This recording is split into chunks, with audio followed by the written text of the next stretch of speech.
Alright, hey everybody, and welcome to another Pure Presence Conception tutorial. My name is Ben Farnham, and today I'll be walking you through a little bit of color grading and adding a really dynamic feel to your footage. So as you can see, it's kind of scrubbing through, two different color grades, and then you actually have the raw footage right at the beginning. So right about here, as you can see, this is shot straight from the camera. It's this flat profile, and I shot it in a flat profile. And what a flat profile is if you go to your camera settings, you want to take down the saturation and take that down as low as it will go, take down the contrast as low as it will go, and for a true cinematic feel, you actually want to take down the sharpness to the actual image and maybe bump that down once or twice. It's kind of counterintuitive because everyone feels like you want to have the cleanest, crispest image for making it have that kind of Hollywood cinema feel, but again, you want to actually have soft edges. And then if you really want to add crisp lines, you can do that in post, which is what we're doing now with color grading. So as you can see, flat profile here, and then we'll go to the next one, and here's just showing what you can do in After Effects, and this is exactly why I use After Effects for my color grading, is you can actually change the entire feel and even change the shot from night to day and day to night. So right here, what I went ahead and did is I made everything really dark. I made a high contrasted shot, and again, it has a very cold, detached feel to it. But then if we go ahead and move on to the next one, you can see it's very bright, warm, welcoming, kind of has this whole welcoming, super fun vibe to it, just really beautiful shot. And today we're actually going to be recreating this one. So to start out and to kind of clear some things up, I actually used a third-party plugin for this, which is the flare up in the corner. But just to let you know, that is not mandatory, and what this video is going to do is show you different tools that you can use to color grade. Color grading is an art form in itself, and I highly recommend using these tools and experimenting with them in your own fashion. So if you want to completely replicate the color grading I'm doing in this tutorial, by all means go for it, but I highly recommend taking the tools that I'm going to show you and doing your own thing with them. So we'll go ahead and get started. We'll actually import the footage into a new composition, and if you're new to After Effects and you've never done that before, you can either click on New Composition down here, or you can even click on the footage that you've imported and then drag it down to your new composition, and then it will open up a new composition with the exact time, frames per second, everything will just match. So from there, we're going to go ahead and we're going to add a new adjustment layer, which you go to Layer, New, Adjustment Layer. And the reason for my doing this is I like to see how far I've taken the color grading, and this lets me do it by throwing all my color grading on this adjustment layer. I can actually toggle on and off what I've done. So again, it's just kind of a before and after, and it lets you just build up and see what you've done to the actual footage. So my typical way of starting color grading is I use the effect Cineon Converter. And what the Cineon Converter will do is it gives you a lot of control on controlling the highlights and the black points and the gamma, which is similar to the exposure, and the highlight roll off. And I'll get into that more in depth here in a sec. So when you turn on Cineon Converter and you put that effect on, you're going to change it from log to linear to log, and that will flatten everything out. And then if you want, I go ahead and open up all these scroll bars underneath, and you can start playing with a 10-bit black point, and as you can see, the higher you increase the 10-bit black point, the more it crushes the blacks. So I'm actually going to want to crush the blacks, and then I'm going to go ahead and crush the whites a little bit. I want to add a little bit more contrast to the actual image. Right about there.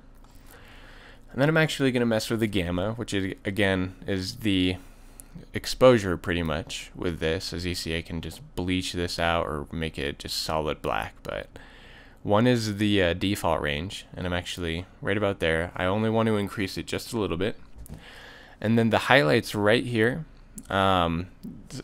sometimes you'll get highlights that have really crisp, clean lines, and you can actually feather them out a little bit by using the highlight roll-off. So you don't need to add too much in this shot. Honestly, it's going to be really hard to notice, so I'm just going to crank it up just to about 25. And again, feel free to play with these however you see fit. So once I've done the Cineon converter, I actually go ahead and I move on to adjusting the color, and my personal choice in adjusting color is using selective color rather than curves. So I use selective color, and I go ahead and drag and drop that underneath here. And the reason for my using selective color is it lets me go through and adjust each one of the channels. So for instance, if I wanted to adjust the yellows here, I'm going to actually show you what I do. I want to add a little bit of warmth to her skin tone right here. As you can see, it's pretty yellow, not super, doesn't have a lot of life to it, and I really want to brighten it up. So I'm actually going to go ahead and drop the cyan, and we're going to add a little bit of red and crank the magenta a little bit. And as you can see right here, you're already starting to warm up the skin tone, and then you'll really warm it up when you add in a little bit of yellow as well.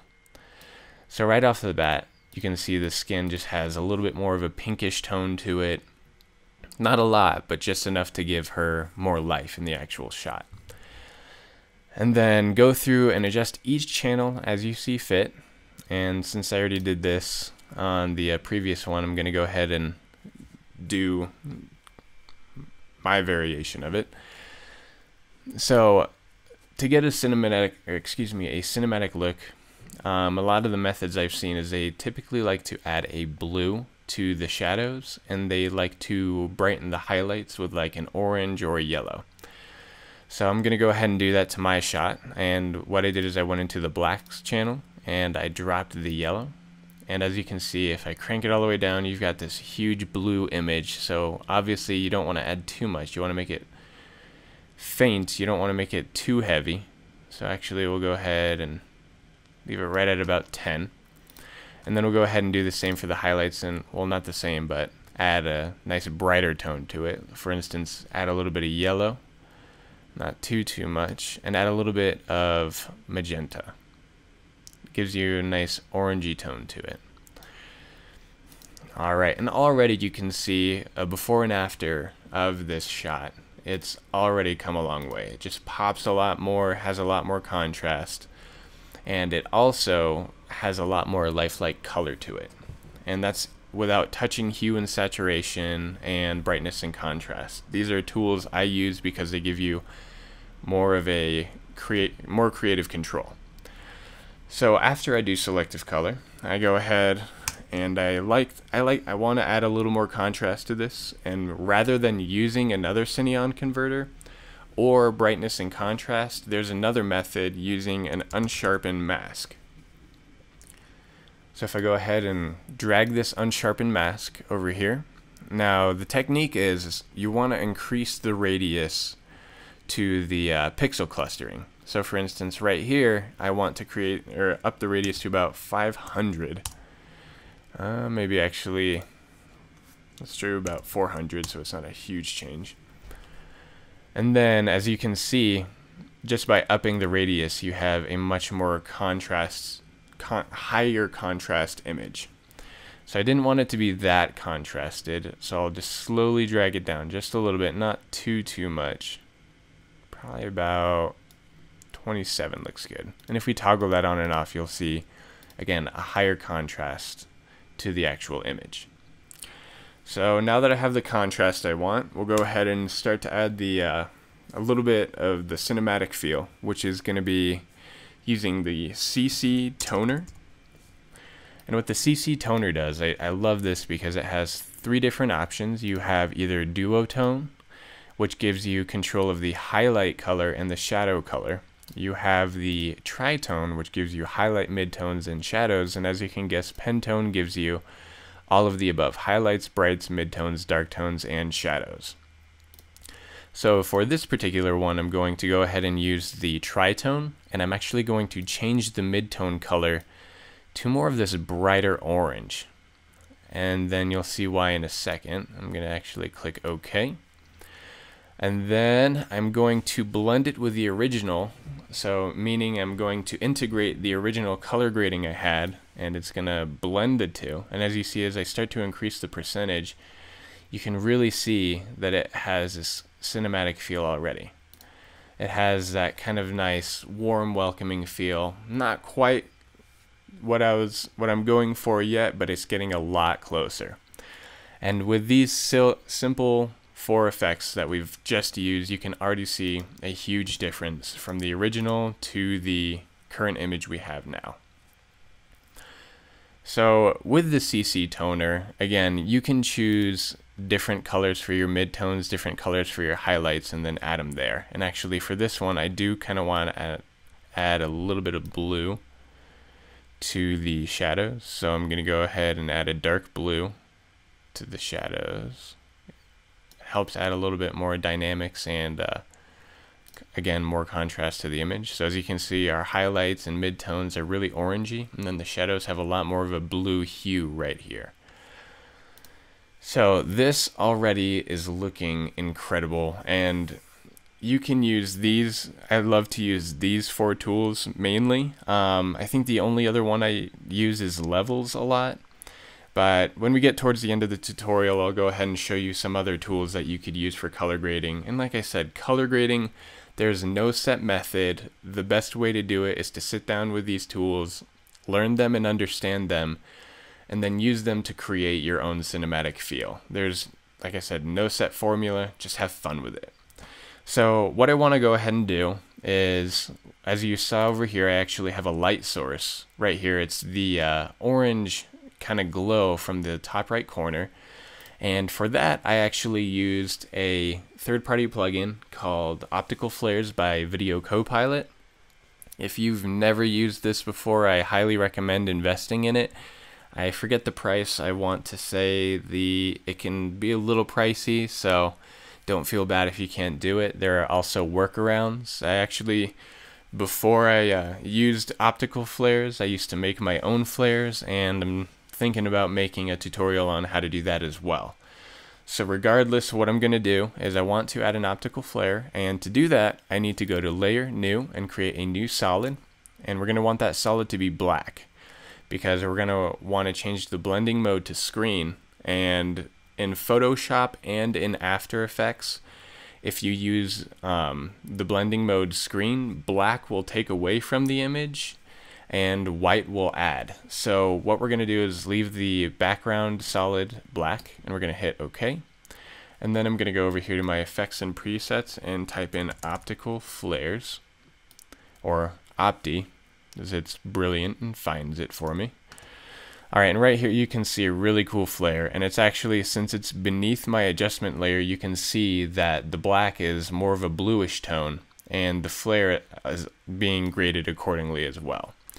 So I don't want this particular flare, so what I'm going to go ahead and do is click on Options, and I'm going to find the flare I want. I'm pretty sure it's in this one.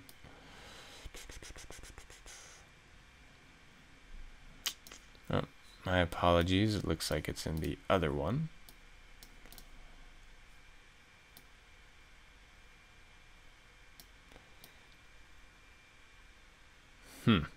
There we go, Sunspot. Alright, and if you've never used optical flares before, and if this is your first time, again, the reason I love it is because you can actually take away from a lot of the elements that they have included. For instance, I'm probably going to get rid of all of these irises. What I'm going for is I just want this glow.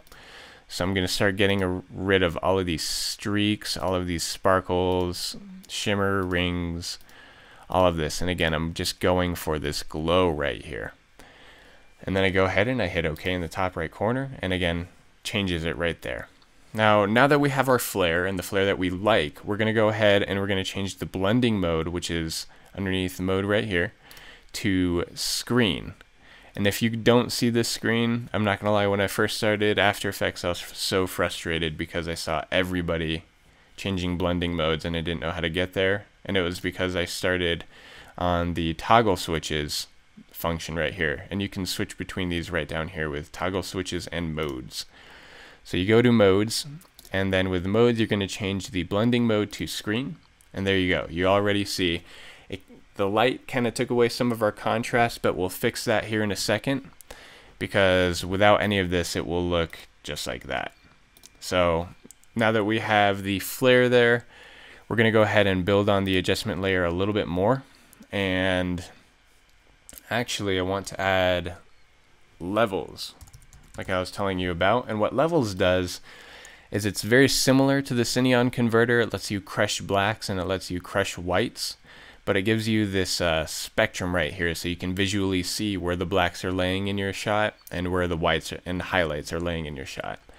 So for this one, like I said, I want to crush the blacks, and as you can see right about here, adding a lot more contrast again, and crush the highlights again. And we'll go ahead, and to brighten the overall image, you can actually adjust the center slider, and it's counterintuitive. The lower you drag it, the brighter the image. And then as you can see here, we just gave this again a little bit more contrast, and I'm a huge contrast person. I know I've probably said that in this tutorial probably 50 times already, but hey, it's my tutorial. I can do whatever the hell I want. Alright, now that we've played with levels, I actually want to add a little more shadow to the back of her head, because if you think about it, if she's taking a picture towards a light source, it wouldn't be this bright behind her.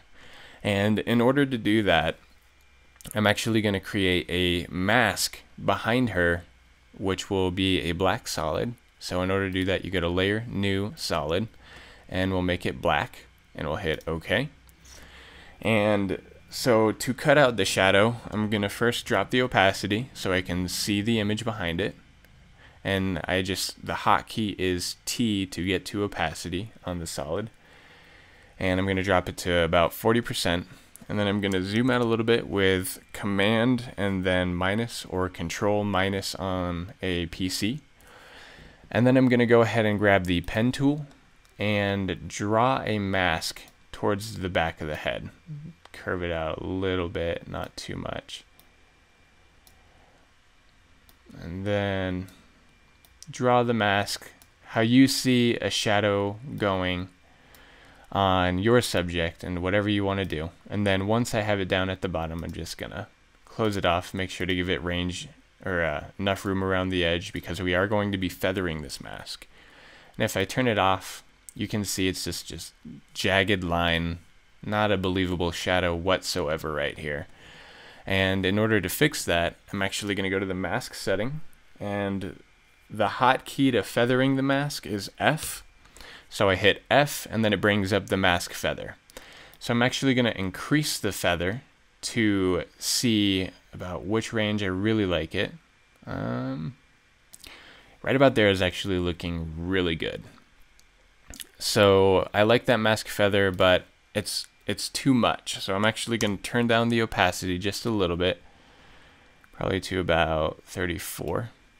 And as you can see right there, it adds a little more believability or credibility to the light source that we created, the artificial light source that we created up in the corner. So from here, what we're going to do, actually, like I said, in cinema, I tend to notice a lot more blues in the shadow, and then I notice a lot more oranges in the highlights. And since this is already an orangey image, I'm going to go ahead and add another selective color and add a little bit more blues to the actual blacks and the shadows. So go ahead, add a second selective color, and we're going to crank down the blues just a little bit. Not too much. But there we go, right there. Alright, so from here, I'd say this looks really good, so I'm going to actually fit it, and this right here already looks 10 times better than the original. And to show that, what I'm going to go ahead and do is select all of these right here and just toggle them off, and just in comparison, this was the flat, and this is what we've done to it. So color grading can really make or break your project. I can't tell you how many times I've seen people creating videos, creating short stories, and all they've touched is the hue and saturation and the brightness and contrast, which are great tools in theory, but if you can go ahead and turn a scene into almost a painting or work of art and still have all the motion behind it, I mean, that takes your story to the whole next level, and it takes your production value to the next level as well. So with this, I'm going to show you a few more tools that you can use. Again, you don't have to. These 5 right here are exactly what I use for my color grading routine. Again, I use them because they give a lot more creative control over highlights, over color, just all of that. But oh, and the reason I didn't adjust the selective color previous is because whenever I'm color grading, I'd much rather for every single tweak I make to the image, I'd rather that be in its own effect. So that way, if I didn't like the original selective color, I can actually toggle it on and off, and if I didn't want it to be that blue, then I could delete this previous one. And then if I didn't want this to be as blue, I could delete this one, so on and so forth. So rather than just adjusting all of the previous effects I've added, I just add the same effects and just keep layering and layering.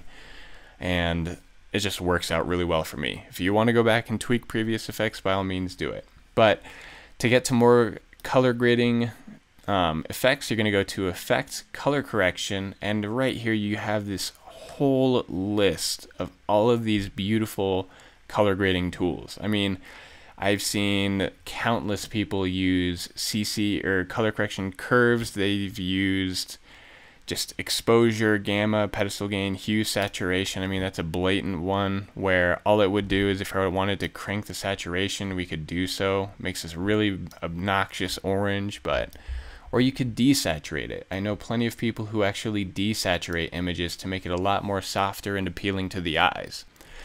But for color grading, I'm telling you, play with it.